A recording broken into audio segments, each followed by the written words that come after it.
नमस्ते सदा वत्सले मातृभूमि। आज हम लोग चर्चा करने जा रहे हैं राज्यसभा की कार्रवाई की। और राज्यसभा की कार्रवाई केवल राज्यसभा में ही नहीं, लोकसभा में भी लगातार हंगामा इस बात का हो रहा है कि मणिपुर के विषय में तुरंत चर्चा की जाए। सरकार चर्चा करवाने को तैयार है, सरकार कह रही है एक समय फिक्स करते हैं, लेकिन अपोजिशन मान नहीं रहा है, कह रहा सब कार्रवाइयाँ बंद करिए, संसद को ताला लगाइए और जो हम कह रहे हैं वो करिए और अनलिमिटेड टाइम की। मैं उस पर चर्चा करूंगा कि रूल, जो दो रूलों की आपस की लड़ाई है, जब हम 267 बनाम 176 की बात कर रहे हैं तो फिर उन दो रूलों में आखिर कौन सा प्रिवेल करता है और कैसे प्रिवेल करता है, उन दोनों रूलों की कहानियाँ क्या हैं और उन रूल्स में का काम कैसे होता है, मतलब वो अप्लाई कैसे होता है, इन सभी विषयों पर आज हम लोग चर्चा करेंगे। रूल नंबर 176 बनाम रूल नंबर 267। 176 267 इसलिए क्योंकि सरकार कह रही है कि हम 176 में चर्चा करवाएंगे और अपोजिशन कह रहा है कि 267 में चर्चा करवाएंगे। तो उन दोनों में डिस्टिंक्शन क्या है और क्यों ऐसा है। लेकिन यही जब सब चर्चा हो रही थी तो उसी समय संजय सिंह, कल हम सब ने देखा कि संजय सिंह कैसे अध्यक्ष की कुर्सी के सामने खड़े हो गए। वो कह रहे हैं कि भाई जो चल रहा है उसको चलने दो, लेकिन संजय सिंह नहीं माने और बड़ी ऊंची ऊंची आवाज़ों में बात करने लगे। राज्यसभा के सभापति और भारत के उपराष्ट्रपति महामहिम माननीय जगदीप जी धनखड़ उठकर खड़े हो गए। उन्होंने कहा आए संजय सिंह, आए संजय सिंह, ऐसा कुछ वो कह रहे थे। तब तक उनके खिलाफ वहीं पर पीयूष गोयल, जो कि नेता सदन थे, उन्होंने एक मोशन मूव कर दिया और कहा कि भाई अगर कार्रवाई ही नहीं चलने देना चाहते, उन अध्यक्ष की चेयर के सामने खड़े हो गए आके, अपनी सीट छोड़कर अपनी सीट पर चिल्ला रहे थे तो समझ में आता कि हाँ भौंक रहे थे।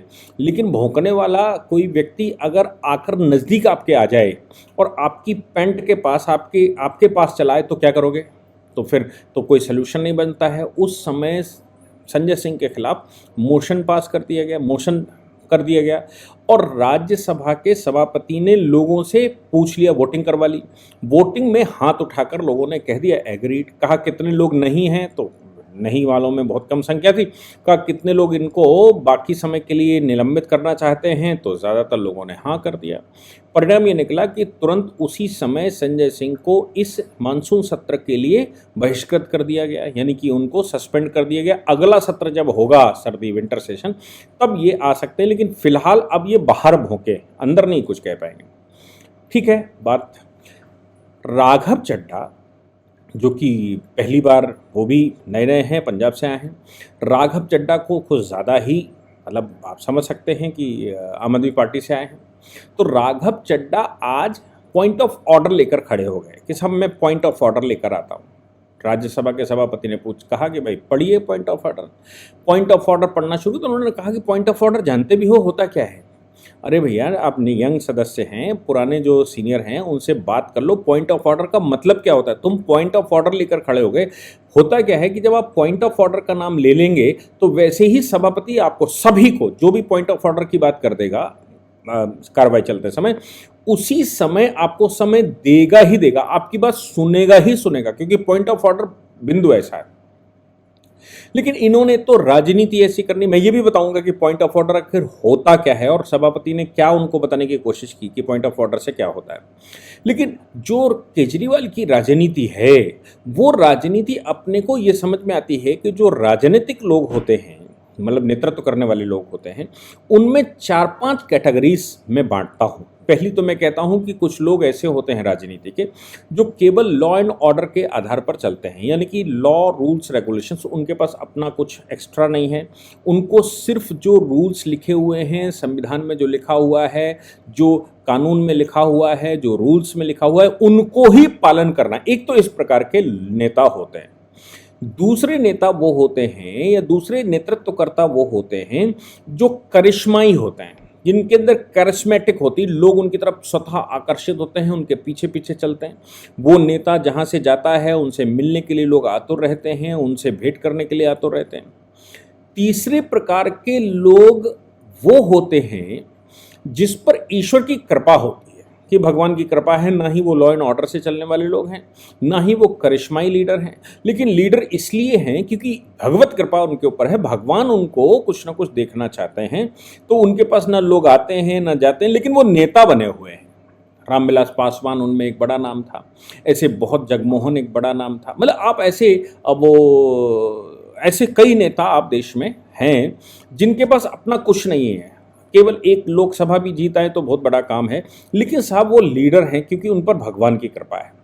और चौथे प्रकार के जो नेता मैं कैलकुलेट करता हूँ वो राक्षसी स्वभाव के नेता होते हैं, धूर्त होते हैं, या मैं कहूँ लंपट होते हैं।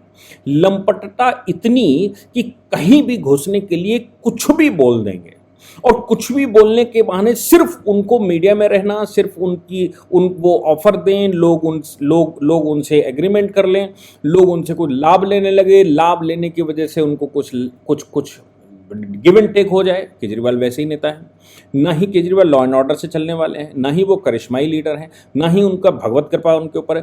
केवल धूर्तता की उनके अंदर बहुत बड़ी शक्ति है कि वो गिव एंड टेक में, कि मैं ये ऑफर देता हूँ, फ्री का वोट दो भैया, उसकी मैं खरीद फरोख्त कर लूँगा, मैं बीच में कोई भी पॉइंट लेकर चलाऊँगा। राघव चड्ढा का ये जो स्टेटमेंट है वो ऐसा ही कुछ लग रहा था कि भाई आपने कहा कि पॉइंट ऑफ ऑर्डर है, तो सभापति का समय देना स्वाभाविक था कि पॉइंट ऑफ ऑर्डर है, पढ़िए।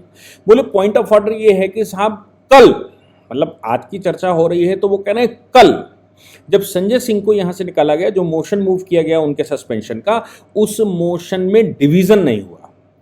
सरकार के पास आंकड़े नहीं थे और विपक्ष के पास आंकड़े हैं, मेरे पास वो संख्या है जो कि इस मोशन को डाउन कर देगी। क्योंकि आपको पता ही है कि वो ऑर्डिनेंस वाला जो मामला चल रहा है, ऑर्डिनेंस के मामले में लगातार केजरीवाल विपक्ष को इकट्ठा करने की कोशिश कर रहे हैं कि ऑर्डिनेंस किसी तरह से दिल्ली के लिए वो पास ना हो सके जो केंद्र सरकार लाई है।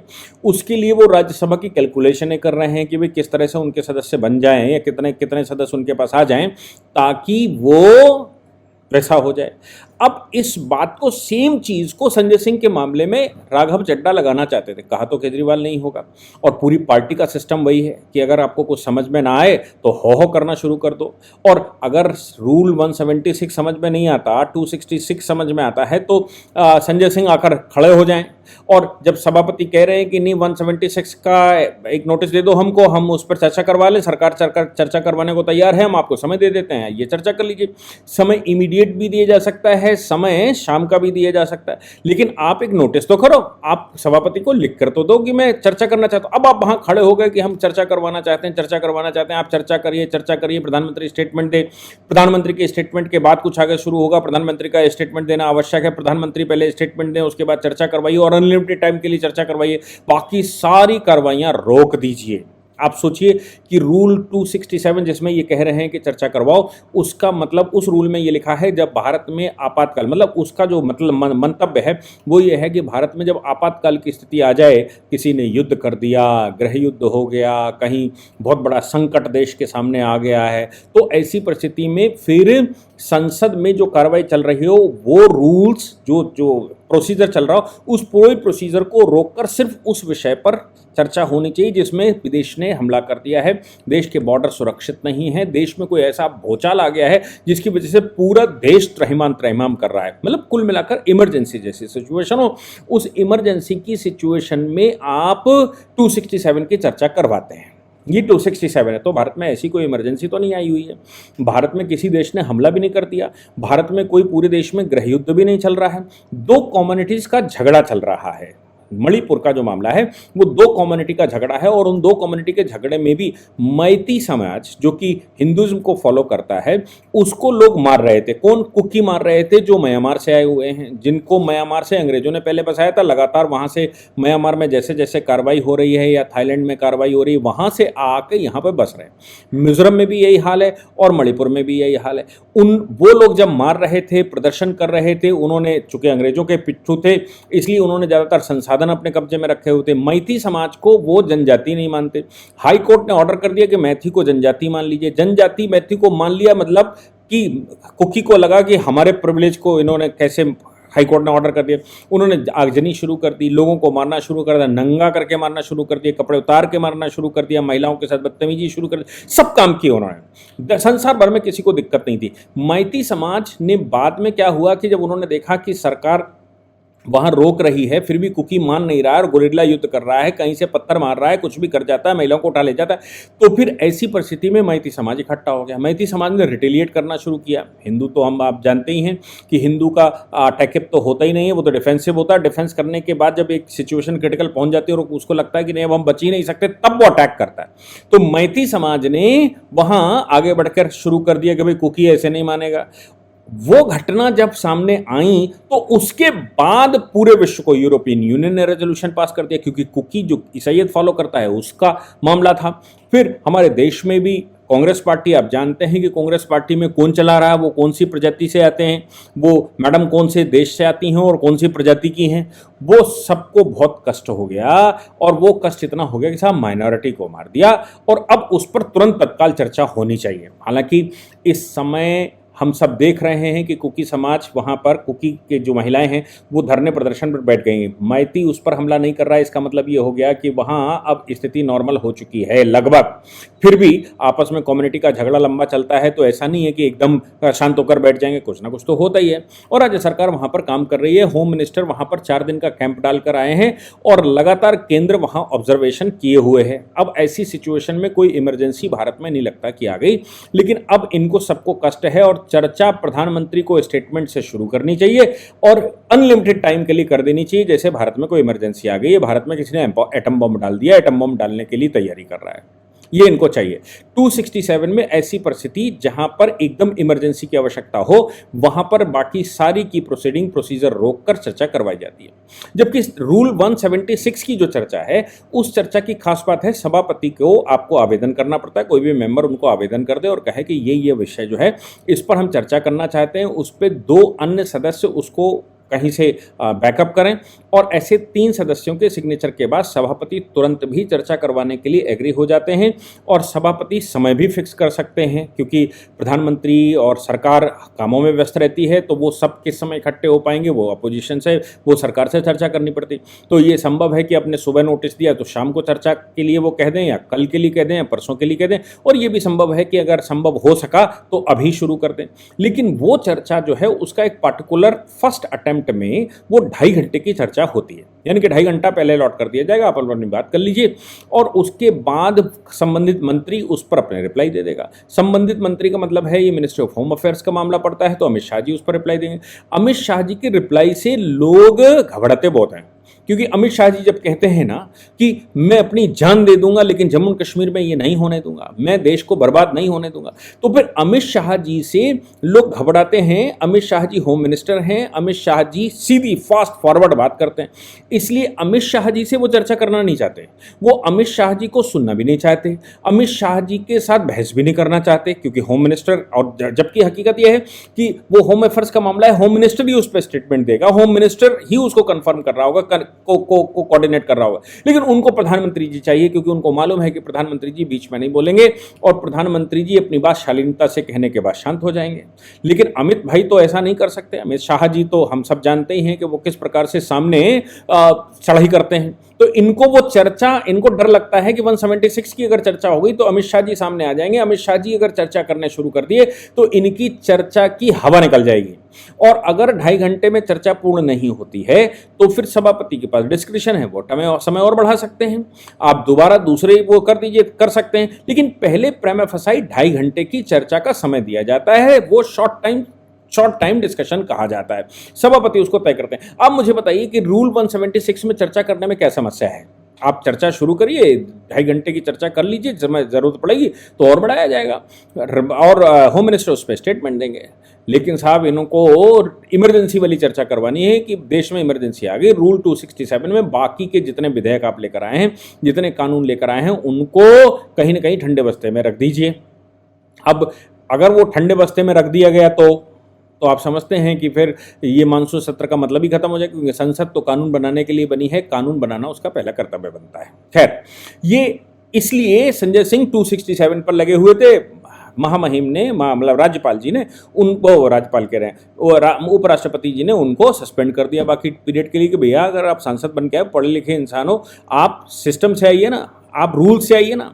और मैंने जैसे कहा कि केजरीवाल की पूरी पार्टी रूल तो जानती है, रूल रेगुलेशन जानती है, करिश्मा उनके करने की वो नहीं है, भगवत की कृपा, भगवान की कृपा। धूर्तता की जो राक्षसी प्रवृत्ति है वो सभी राहु केतु उनके पास हैं, सभी राक्षसी प्रभाव स्वभाव उनके पास हैं, और वो उस पर कभी भी खड़े हो जाते हैं। और यही करते हुए राघव चड्ढा बीच में खड़े हो गए और राघव चड्ढा ने कहा पॉइंट ऑफ ऑर्डर। अब मैं पॉइंट ऑफ ऑर्डर जो सभापति जी ने कहा वो उन्होंने कहा कि पॉइंट ऑफ ऑर्डर का मतलब होता है कि जो कोई भी प्रोसीडिंग संसद में चल रही है, सदन में चल रही है, उस प्रोसीडिंग का जो फॉर्मेट है, जो प्रोसीजर है, उस वो ठीक नहीं आपको लगता है, एज पर रूल नहीं चल रहा है, तो फिर बीच में खड़े होकर कोई सदस्य कहता है कि साहब we have an point of order.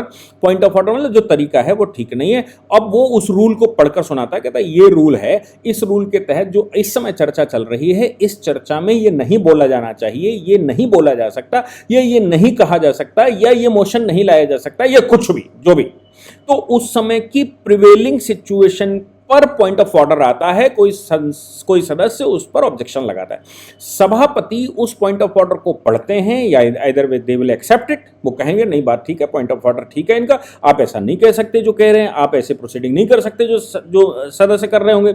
और अगर उनको लगता है पॉइंट ऑफ ऑर्डर रेलिवेंट नहीं है तो फिर उनको डांट देंगे, कहेंगे नहीं नहीं ये पॉइंट ऑफ ऑर्डर ऐसा यहाँ पर नहीं लागू होता क्योंकि ये सिचुएशन चल रही है। अब एक दिन पहले जो प्रोसीडिंग हुई सुबह और एक दिन पहले की प्रोसीडिंग में जिस प्रकार से संजय सिंह को सस्पेंड किया गया, उसका पॉइंट ऑफ ऑर्डर आज उठाना चाहते थे वो। अब क्या तरीका है, तो सभापति महोदय ने क्या कहा, उन्होंने कहा भैया पॉइंट ऑफ ऑर्डर क्या होता जानते भी हो, कृपया करके पहले पॉइंट ऑफ ऑर्डर सीख लो, पॉइंट ऑफ ऑर्डर समझ लो कि होता क्या है, कि संसद में किस समय कौन सा सवाल उठाया जाता है। तुम्हें एकदम यंग हो, नए हो, अभी तुम्हें पॉइंट ऑफ ऑर्डर की जानकारी नहीं है, किसी सीनियर से बात करके पूछ लो पॉइंट ऑफ ऑर्डर कब उठाया जाता है। राघव चड्ढा ने कहा कि मैं मोशन लाना चाहता हूं, उन्होंने कहा डिसमिस, ये कोई समय नहीं है। राघव चड्ढा उसके बाद ये कहते सुनाई पड़े कि साहब नए और पुराने से क्या मामला है, ये सदन नए पुराने में डिस्टिंक्शन नहीं करता और हम जो कहना चाहते हैं वो कर लीजिए। यानी कि ना लॉ, ना ऑर्डर, ना रूल्स, ना रेगुलेशन, सीधा सीधा धूर्तता से पॉइंट ऑफ ऑर्डर का नाम लेकर जो कहना चाहते थे वो कह दिए, क्योंकि पॉइंट ऑफ ऑर्डर में सदन तुरंत समय देता है। बहुत बुरी फटकार लगाते हुए उन्होंने कहा कि पहले सीख लो, सदन में आए हो, सदन की कार्रवाइयाँ सीख लो, उनके शब्द ठीक सीख लो, उसमें कैसे कार्रवाई होती है, क्या होता है, उसको पहले समझ लेना चाहिए, उसके बाद ही कोई चर्चा करनी चाहिए, उसके बाद ही पॉइंट ऑफ ऑर्डर का नाम लेना चाहिए। मुझे लगता है कि ये हमारे देश में जो आम आदमी पार्टी स्टाइल में जो राजनीति कर रही है, वो मैंने कहा कि चौथी कैटेगरी है, ना ही ये लॉ एंड ऑर्डर वाले हैं, ना ही इनके अंदर करिश्माई शक्तियाँ हैं, ना ही ये भगवान की कृपा से हैं। बस इनका क्या है कि धूर्तता करके, जैसे रावण की सेना में से कभी भी छद्म रूप लेकर कोई भी राम की सेना में शामिल होने का प्रयास करता है, वैसा कुछ। या मैं कहूं कि ये काले नेमी है, या मैं दूसरे शब्दों में कहूं कि भगवान बनवाटिका में आराम कर रहे हैं और ये आकर खरदूषण वहां घुस गए। ये क्या है, राक्षसी स्वभाव कहा जाता है। ना लॉ, ना ऑर्डर, ना ईश्वर, ना कृपा, ना कुछ नहीं। हमें तो करना है क्योंकि हम नए तरह की राजनीति करने आए हैं और पुराने तरह की जो सिस्टम है उस सिस्टम को भंग करने आए हैं। ये है इनका असली चरित्र। जय हिंद, जय भारत, वंदे मातरम।